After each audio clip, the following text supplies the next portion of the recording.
ఆ రోజుల్లో లేవంగానే కరాగ్రే వసతే లక్ష్మి కరమధ్యే సరస్వతి కరమూలే గోవింద అన్నాం. ఇప్పుడేం చెప్పాలి? ఆ? కరాగ్రే వసతే ఆ? కరాగ్రే వసతే సెల్ ఫోన్, కరమధ్యే యూట్యూబ్, కరమూలే తు గూగుల్ గోవింద.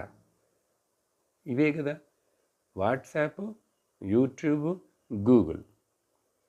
ప్రభాతే సెల్ ఫోన్ దర్శనం. మొదట ఇది మార్చేసుకోండి.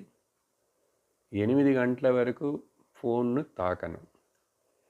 అది ఏ సౌండ్ వచ్చినా సరే ఏమైనా సరే కొంచెం సైలెంట్లో పెట్టి, లేకపోతే పెద్ద అర్జెంట్ అయినది ఏమొస్తుంది, అంత అర్జెంట్ అని చెప్పి నువ్వు ఇంకా ఒక టైం లేకుండా వేళపాడ లేకుండా కాలేజీలో లేవంగానే సెల్ ఫోన్